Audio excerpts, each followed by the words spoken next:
সেটি বড় কোনো বিষয় নয়, ছোট্ট মতো একটা বিষয়, কিন্তু এই বিষয়ের প্রতি আমরা অনেক সময় অনীহা ভাব রাখি। এটা মনেই করি না যে এই বস্তুর কারণে আমার পিছপা হয়ে যেতে পারে, বা এই বস্তুর কারণে আমি হয়তো ক্ষতিতে পড়তে পারি, এই বস্তুর কারণে আমি হয়তো অনেক সময় ভুল পথে চলে যেতে পারি, এটা ভাবতে পারি না। সে বিষয়টা কি? সেটি হলো জুবান কি হেফাজত, জীবের সংরক্ষণ। এই যে জীব কতটা ওজন হবে ভাই, আপনি যদি নাপতে যান আপনার জীবটা, এই জীবকে যদি আপনি নাপতে যান কতটা ওজন হবে? এর ওজন খুবই বেশি সে বেশি 30 থেকে 40 গ্রাম, কিন্তু এই 30 থেকে 40 গ্রাম বস্তু আপনার জীবনকে নষ্ট করার জন্য যথেষ্ট হয়ে যাবে। এই জন্যে সাধারণভাবে আপনি ভেবে দেখবেন কত খতরনাক বস্তু আছে যে আল্লাহ পাক রব্বুল ইজ্জত এই জীবকে দুটো গার্ড দিয়েছে, উপরে একটা নিচে একটা। এর একটা ভয়াবহতা আছে, এই গার্ড যদি না থাকতো ছোট্ট মতো বস্তু তোমাকে ধ্বংস করার জন্য যথেষ্ট হয়ে যেত। আহা, আল্লাহর নবী মুহাম্মদুর রাসূলুল্লাহ সাল্লাল্লাহু আলাইহি ওয়াসাল্লাম বলছেন, প্রত্যেক দিন সকাল বেলাতে তোমার কাছে যতগুলা অঙ্গ প্রত্যঙ্গ আছে, তোমার হাত থেকে শুরু করে, তোমার পা থেকে শুরু করে, তোমার মাথা থেকে শুরু করে পায়ের আঙুল পর্যন্ত যতগুলা অঙ্গ প্রত্যঙ্গ আছে, তোমার যতগুলা আযা আছে, প্রত্যেকটা বডির পার্টস যেন জীবকে বলে আজকের সকাল থেকে তুমি নড়াচড়া করলে সঠিক পথে নড়াচড়া করবে, নচেত তুমি যদি উল্টো হয়ে যাও, তুমি যদি বাঁকা হয়ে যাও, তাহলে আমার যেন কষ্ট পাবে। হয় না এটা? আপনি সত্যিকারে ঘুরে দেখুন যে আপনি কাউকে গাল দিয়ে দিলেন, জীবের দ্বারাতে গাল দিয়ে দিলেন, গাল দেওয়ার কারণে পাল্টা যে জবাব আসবে, আপনি কাউকে কটু কথা বলে দিলেন, পাল্টা যে জবাব আসবে জীবের উপরে পড়বে না। আমি কাউকে গাল দিয়ে দিলাম, ভিতরে চলে গেলাম, জীবের দ্বারাতে গাল দেওয়ার পরে ভিতরে চলে গেলাম, কিন্তু মারটা যে পড়বে জীবের উপরে পড়বে না, পড়বে পিঠের উপরে, পড়বে হাতের উপরে, পড়বে আপনার পুরো শরীরের উপরে, পায়ের উপরে। এই জন্য প্রত্যেকটা অঙ্গ প্রত্যঙ্গ প্রত্যেক দিন যেন আল্লাহ পাক প্রত্যেক দিন যেন জীবকে বলে যে তুমি ঠিক হয়ে চলবে, না হলে কিন্তু আমরা ঠিক থাকতে পারবো না। আল্লাহ পাক রব্বুল ইজ্জত আমার আপনাকে এই জীবকে সংরক্ষণ করার জন্য বারবার ইঙ্গিত করেছেন। আল্লাহ তাবারাকা ওয়া তাআলা বলছেন, মা ইয়ালফিযু মিন কাওলিন ইল্লা লাদাইহি রাকীবুন আতীদ। ভেবে দেখো, প্রহরী সব সময় তোমার কথাকে লিপিবদ্ধ করার জন্য প্রস্তুত আছে। তোমার মুখ থেকে যে বাক্যটা উচ্চারণ হবে, তোমার মুখ থেকে যে কথাটা উচ্চারণ হবে, যে কথাটা তোমার শব্দটা উচ্চারণ করেছো, না জানি তুমি এই শব্দটা কাউকে কটাক্ষ করেছো, তোমার এই শব্দটাই যেন জাহান্নাম যাওয়ার জন্য যথেষ্ট হয়ে যাবে। সাধারণ ভাবে যদি আপনি বুঝতে যান, কবি বলছেন, যারা হাতুস সিনান লাহা ইলতিয়াম, ছুরির দ্বারাতে যদি আঘাত করেন, যদি কাউরের কোনো জায়গা কেটে যায়, আপনি হসপিটালে যাবেন, ভালো হয়ে যাবে, ডাক্তারখানাতে যাবেন, মারহাম পাট্টি করবেন, ওষুধ লাগাবেন, ভালো হয়ে যাবে। কিন্তু জিদ এমন একটা অস্ত্র, এই অস্ত্রের দ্বারাতে কাউকে যদি আপনি আঘাত করে দিয়েছেন, পৃথিবীর বুকে কোনো ওষুধালয় এরকম পাবেন না, পৃথিবীর বুকে কোনো এরকম ডাক্তারখানা পাবেন না, পৃথিবীর বুকে কোনো একটা হসপিটাল পাবেন না যেখানে গিয়ে জীবের আঘাত ভালো হয়ে যাবে। হবে ভাই, সারাটা জীবন এই আঘাত যেন বহমান থাকবে। একটা মিনিটে আপনি কাউকে আঘাত করে দিয়েছেন, কিন্তু 100 বছর ধরে ওই কথাটা মনে থেকে যাবে। অমুক দিনে, অমুক ঘন্টাতে, অমুক সময়ে, অমুক সেকেন্ডে, অমুক মাসে অমুক লোকটা অমুক গ্রামের আমাকে এই কটু কথা বলেছিল। এই আঘাত আপনি কোনো ওষুধ দিয়ে ভালো করতে পারবেন না। এই আঘাত ভালো করা যায় না। এই জন্যই আল্লাহ পাক রব্বুল ইজ্জত আমাদের বারবার ইঙ্গিত করেছেন যে তোমরা জীবকে বাঁচিয়ে রাখো। আল্লাহ পাকের নবী মুহাম্মদুর রাসূলুল্লাহ সাল্লাল্লাহু আলাইহি ওয়াসাল্লাম সাহাবায়ে কেরামদেরকে সম্বোধন করে জিজ্ঞাসা করছেন, আতাদারুনা, তোমরা কি জানো যে মানুষকে জান্নাতে কোন বস্তু বেশি বেশি নিয়ে যায়? সাহাবায়ে কেরাম যখন বললেন যে আল্লাহর রাসূল আমাদের তো জানা নেই কোন বস্তু জান্নাতে বেশি বেশি মানুষকে নিয়ে যায়, আল্লাহর রাসূল বলছেন দুটি জিনিস মানুষকে জান্নাতে নিয়ে যায়, একটা হলো তাকওয়াল্লাহ আর একটা হলো হুসনুল খুলক, উত্তম ব্যবহার আর আল্লাহর ভয়। এই দুটি জিনিস মানুষকে জান্নাতের দিকে বেশি বেশি নিয়ে যায়। আবার আল্লাহর রাসূল জিজ্ঞাসা করছেন, তোমরা কি জানো মানুষকে জাহান্নামে নিয়ে যায় এরকম কোন বস্তু আছে? মানুষকে বেশি বেশি জাহান্নামে নিয়ে যায় কোন এমন বস্তু আছে? আল্লাহর রাসূল বলছেন আল আজওয়াফান, দুটি ভিতরে থাকার জিনিস, একটা হলো আল ফাম আর একটা হলো আল ফারাজ, মুখমণ্ডল অর্থাৎ জিভ এবং তোমার শারমগাহ। এই দুটি জিনিস তোমাকে জাহান্নামে নিয়ে যাওয়ার জন্য যথেষ্ট হয়ে যাবে। আল্লাহর নবী মুহাম্মদুর রাসূলুল্লাহ সাল্লাল্লাহু আলাইহি ওয়াসাল্লাম বলছেন, আলাইকুম বিসসিদক, সর্বদা সত্য বলা তোমার উপরে অপরিহার্য। তুমি সকালে সত্য বলবে, দুপুরে সত্য বলবে, সন্ধ্যাতে সত্য বলবে, আদানে সত্য বলবে, প্রদানে সত্য বলবে, ব্যবসার খাতিরে সত্য বলবে, ফ্যামিলি চালাতে গিয়ে সত্য বলবে। সর্বদা তোমার জীবনে সততার প্রতীক যখন তুমি রাখবে, আল্লাহর নবী সাল্লাল্লাহু আলাইহি সাল্লাম বলছেন, মা ইয়াজালুর রাজুলু ইয়াসদুকু, মানুষ যখন সর্বদা সত্য কথা বলবে আর যখন সর্বদা সব কাজে সে সততার প্রতীক নেবে, হাত্তা ইউক্তা আল্লাহর কাছে এই লোকটার নাম সত্যবাদী বলে প্রমাণিত হয়ে যাবে। আর যদি আপনি মিথ্যা বলার প্রচেষ্টা করেছেন, সকালে মিথ্যা বলছেন, দুপুরে মিথ্যা বলছেন, 100টা কথা বললে 90টা মিথ্যা কথা আপনার ভিতর থেকে বেরিয়ে আসছে, আপনার উপর থেকে যেন ভরসা উঠে যাবে মানুষের। একটা দৃষ্টান্ত ছোটবেলায় একটা বাংলা বইয়ে পড়েছিলাম, আপনারা শুনেছেন, খুব সংক্ষিপ্ত আকারে আপনাদের সামনে আমি বলার চেষ্টা করছি। এক রাখাল নাকি গাছের উপরে চেপে গ্রামের লোককে ডাক দিল যে বাঘ এসেছে, মিথ্যা বলছে। একদিন মিথ্যা বলল, দ্বিতীয় দিন মিথ্যা বলল, তৃতীয় দিন মিথ্যা বলল, চতুর্থ দিন সত্যিকারে যখন বাঘ এসে হাজির হয়েছে, রাখাল যখন গ্রামের লোককে ডাক দিল যে এসো এসো আমাকে বাঁচাও, সত্যিকারে বাঘ এসেছে, চতুর্থ দিন তার কথা বিশ্বাস কেউ করল না। আপনি যখন বারবার মিথ্যা কথা বলবেন, মানুষ আপনার প্রতি বিশ্বাস হারিয়ে ফেলবে, যার কারণে আল্লাহ পাক রব্বুল ইজ্জতের নবী বলছেন, আলাইকুম বিসসিদক। আর কি, ইয়াকুম ওয়াল কিযব, হে মানব সম্প্রদায় তোমরা মিথ্যা থেকে বাঁচো। কেন মিথ্যা থেকে বাঁচো? ইন্নাল কিযবা ইয়াহদি ইলাল ফুজুর, মিথ্যা মানুষকে গুনাহের দিকে নিয়ে যায়। আপনি যখন মিথ্যা বলবেন, একটা মিথ্যাকে ঢাকার জন্য শত মিথ্যা বলতে হবে। একটা মিথ্যাকে আপনি লুকাবেন, এই লুকানোর জন্য আপনাকে 100টা মিথ্যা বলতে হবে। আল্লাহ পাকের নবী মুহাম্মদুর রাসূলুল্লাহ সাল্লাল্লাহু আলাইহি সাল্লাম বলছেন, ইয়াকুম ওয়াল কিযব, কেন? ইন্নাল কিযবা ইয়াহদি ইলাল ফুজুর, মিথ্যা মানুষকে গুনাহের দিকে নিয়ে যায়, আর ইন্নাল ফুজুরা ইয়াহদি ইলান নার, আর গুনাহ মানুষকে জাহান্নামের দিকে নিয়ে যায়।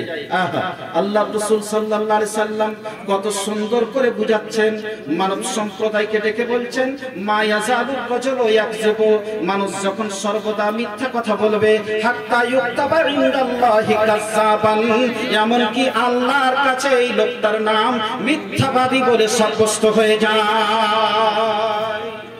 অনেক সময় ফ্যামিলিতে দেখবেন, নিজের ছেলে বাড়িতে কথা বলতে বলতে আপনার ছেলেটা বলে যে ধুর বাপের কথা শুনিস না, ওর কথা শুনিস না, কেন শুনবে? আপনি মিথ্যা বলতে বলতে এই পর্যায়ে পৌঁছে গেছেন যে ছেলেরা পর্যন্ত আপনার কথাটা বিশ্বাস করতে চাই না। বাস্তব কথা বলছি, ফ্যামিলিতে মিথ্যার সাহারা আপনি এত নিয়েছেন যে ছেলেরা পর্যন্ত, মেয়েরা পর্যন্ত, আপনার স্ত্রী, আপনার গ্রামের লোক, আপনার সম্পর্কের লোক আপনার কথা বিশ্বাস করতে চাইছে না। এর কারণ হলো যে যে আপনি মিথ্যার সাহারা নিয়েছেন। সত্যিকারে আপনি দেখেন সারা পৃথিবীর দৃষ্টান্তে আপনি খুঁজে দেখবেন যতগুলো নবী রাসূল পৃথিবীতে এসেছেন সবকে আল্লাহ পাক রব্বুল ইজ্জত আগে সত্যবাদী বানিয়েছেন, তারপরে নবী বানিয়েছেন। আপনারা জানেন আল্লাহর নবী মুহাম্মদুর রাসূলুল্লাহ সাল্লাল্লাহু আলাইহি ওয়াসাল্লামকে নবী বানানো হলো 40 বছর বয়সে। আচ্ছা বলেন 1 2 3 4 5 করে 40টা বছর আল্লাহর রাসূল সাল্লাল্লাহু আলাইহি ওয়াসাল্লাম কি করছিলেন, কি করাচ্ছিলেন, আল্লাহর রাসূলের কি কাজ ছিল? আল্লাহ পাক রব্বুল ইজ্জত শুধুমাত্র লোকদের কাছে সত্যবাদী বলে সাব্যস্ত করাচ্ছিলেন।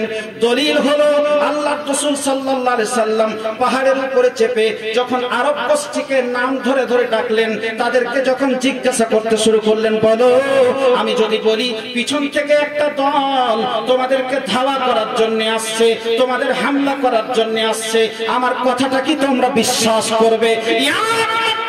সবাই মিলে বলেছিল 40 বছর ধরে তোমাকে আমরা তাজরবা করছি, 40 বছর ধরে তোমাকে দেখছি, একটাও কথা তোমার মিথ্যা বেরোয়নি, আজকের কথাটাও তোমার মিথ্যা হবে না।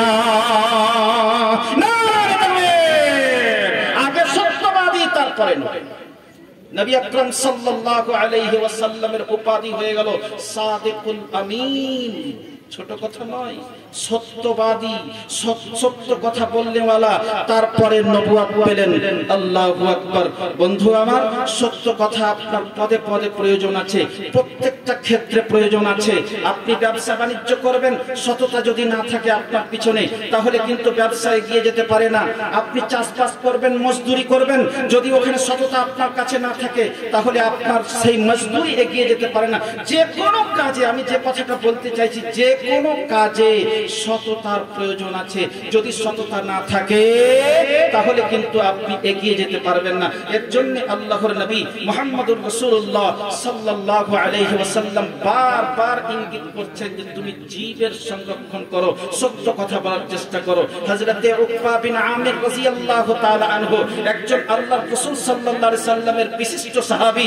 উনি বলছেন যে একদিন আল্লাহর রাসূলের বাড়িতে আমি গেলাম, আল্লাহর রাসূলের বাড়িতে গিয়ে আল্লাহর রাসূলকে জিজ্ঞাসা করলাম, মান নাজাহ ইয়া রাসূলুল্লাহ, আল্লাহর রাসূল নাজাতের উপায় কি, পরিত্রাণ পাবো কি করে? আল্লাহু আকবার। আল্লাহর রাসূল বলছেন, উকবা তিনখানা কাজ তুমি যদি করতে পারো তাহলে নাজাত পেয়ে যাবে। তিনটি কাজের ভিতরে এক নম্বরে আল্লাহর রাসূল বলছেন, আমলিক আলাইকা লিসানাক। উকবারে এক নম্বরে যেটা তুমি কাজ করবে নাজাত পাওয়ার জন্য, সেটা হলো তোমার জিহ্বাকে তুমি সংযত করবে। আমলিক আলাইকা লিসানাক। উকবা, তুমি যদি তোমার জিহ্বাকে সংযত করতে পারো, তুমি যদি জিহ্বার হেফাজত করতে পারো, জিহ্বার সংরক্ষণ করতে পারো, তাহলে তুমি নাজাত পেয়ে যাবে। আর দুই নম্বরে আল্লাহর রাসূল সাল্লাল্লাহু আলাইহি সাল্লাম বলছেন, ওয়ালিয়াসাকা বাইতুকা, যখন তুমি অবসরে থাকবে, যখন তুমি ফুরসতে থাকবে, যখন তোমার সময় বেঁচে থাকবে, চায়ের দোকানে বসে থাকবে না, মোড়ে বসে গাপ্পাবাজি করবে না, এধার ওধারের আলোচনা না করে বাড়িতে থাকার চেষ্টা করবে। জি, বাড়িতে থাকবে। তাহলে তুমি গীবত মানে না করলে, গীবত শুনছেন তো, ওই যে মোড়ে গিয়ে আপনি চায়ের দোকানে বসে আছেন, আপনি গীবত করছেন না তো কমপক্ষে গীবত শুনছেন তো, গীবত শুনছেন তো। আর গীবত কি জানেন? আল গীবাতু আশাদ্দু মিনাল কতল।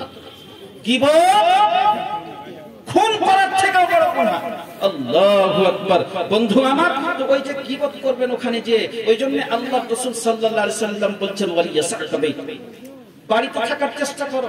যখন তোমার সময় আছে, অবসর আছে, তোমার কাছে ফুরসত আছে, বাড়িতে থাকো, গুনাহ কম হবে। আর তিন নম্বরে আল্লাহর রাসূল সাল্লাল্লাহু আলাইহি সাল্লাম হযরতে উকবা রাদিয়াল্লাহু তাআলা আনহুকে বলছেন কি, ওয়াবকি আলা খাতিয়াতিক, তোমার দ্বারাতে যদি কোনো ভুল হয়ে গেছে, তুমি যদি ভুল করে বসেছো, তোমার দ্বারাতে যদি গুনাহ হয়ে গেছে, তুমি সেই গুনাহকে সামনে রেখে একাকী নির্জনে বসে আল্লাহ পাক রব্বুল ইজ্জতের সামনে ফরিয়াদ করো, কাঁদো, চোখের পানি ফেলো, তাহলে তুমি নাজাত পেয়ে যাবে।